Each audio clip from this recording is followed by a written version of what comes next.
A lot of you guys have been asking me about an opening that is aggressive but also really easy to learn, and here's the perfect opening for you. Let's go over the most commonly played moves. We go right into the Italian game, and here I recommend that you play the Evans Gambit. And what's crazy about the variation that I'm about to share with you is that you win against all most common replies of your opponents.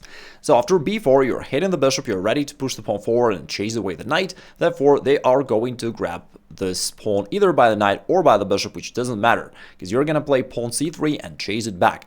After that, you follow up with d4. This time you're hitting both the bishop as well as the pawn, therefore they trade on d4. Now you recapture and the bishop is attacked. They move to b4 in order to deliver check to your king. And here is the trick. All of a sudden you just move your king to f1.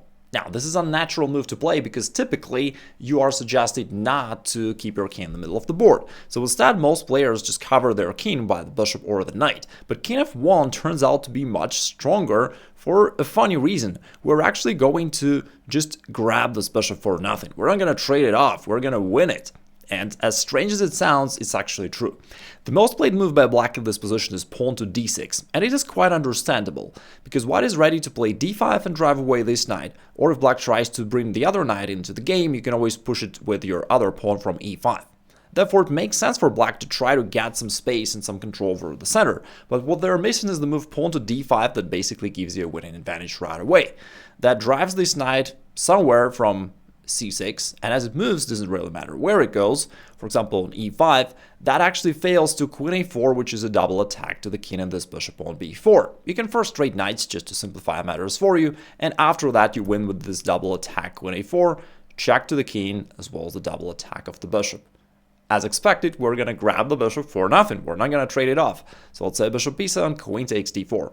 Now, we want a bishop. And besides that, what I like about it is that your position is actually superior anyway. So on top of having an extra bishop, the queen is hitting this pawn from b7. You also cut off your opponent's king, therefore it can castle. If you want to reinforce this idea, you can even bring your bishop over here to a3, and then you'll have like really strong control over these squares so that your opponent can never castle. So besides having an extra bishop, your position is better anyway and more active. So hopefully you're going to win this. Alright, that covers the most played move pawn to d6. Strangely enough, it weakens this diagonal, and you can take advantage of this. You first play d5, chase away this knight, and then with queen a4, you have this double attack to the king and bishop, therefore you win. Alright, what else can your opponent play? The other two common moves by black is to develop this knight, either to e7 or to f6, getting ready to castle on the next move.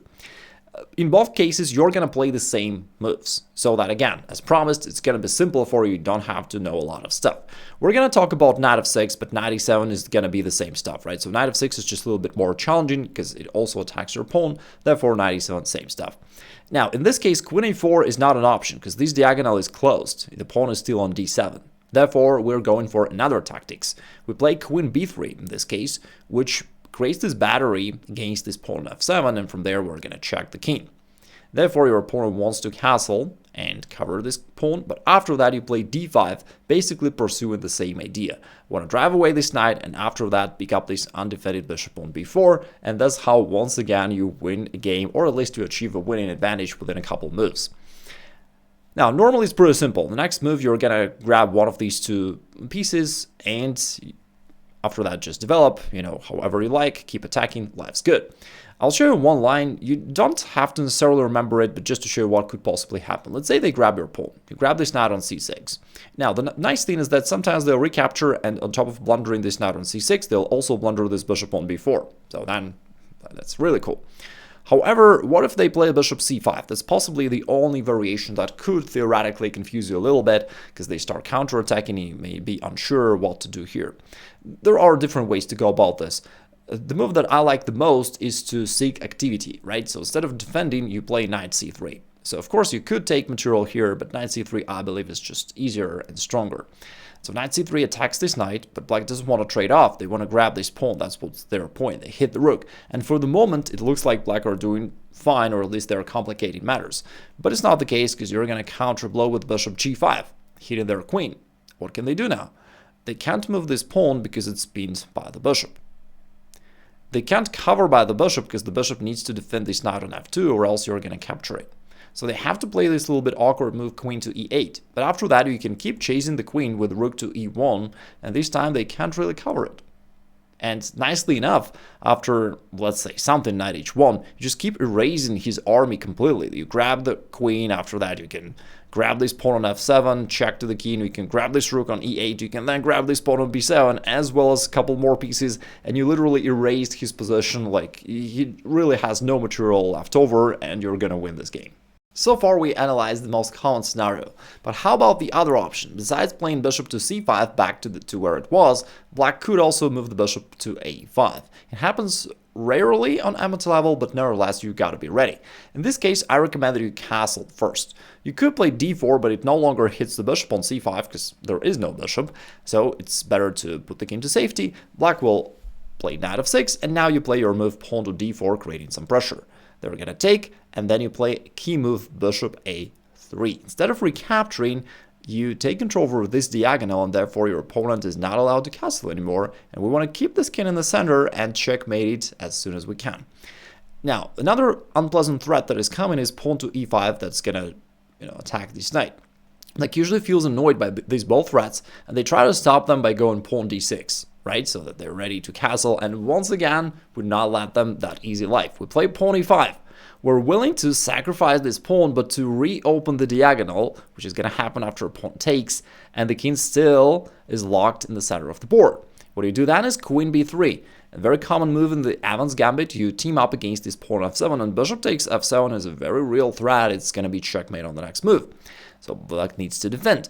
Now, the nice thing is we also have got this bishop that is controlling these key squares. So there is no convenient way for black actually to cover this pawn on f7. In fact, quite a few of your opponents will play queen e7, just blundering this queen in one move, and then you're gonna win. If your opponent noticed that, they're gonna play instead queen d7, which defends this pawn, although overall quite an awkward move to play. And since the king got stuck in the middle, we play rook e1, and we just want to take this pawn on e5, get to the king, and checkmate it.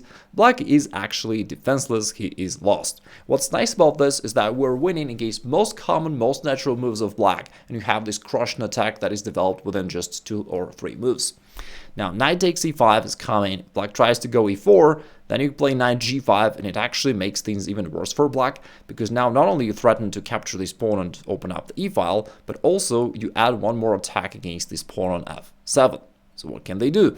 In most cases, they play knight e5, trying to defend this pawn and maybe counterattack somehow. But of course, it's too late for black to do anything. Their main problem is that this king on e8 is defenseless. You just take this pawn on e4, you want to open this diagonal, this line, and after the exchange, we now threaten the knight. We also threaten pawn takes and then take the knight. Black tries counterattacking once again with queen f5, defending and countering your rook. You then play bishop takes f7, the final nice blow. Check to the king. Black has to capture by the queen. They can't use the knight because it's been dealt to the king. Therefore, queen takes, but now rook takes e5 is checked to the king, and still our bishop is doing a great job controlling these squares.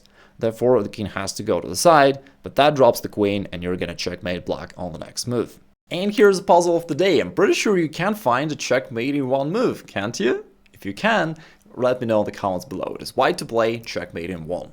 Recently, I shared my story how I went from 1600 to 2260 chess rating in one short year, and I think it's maybe interesting and useful for you to learn some of those takeaways, so check it out right here.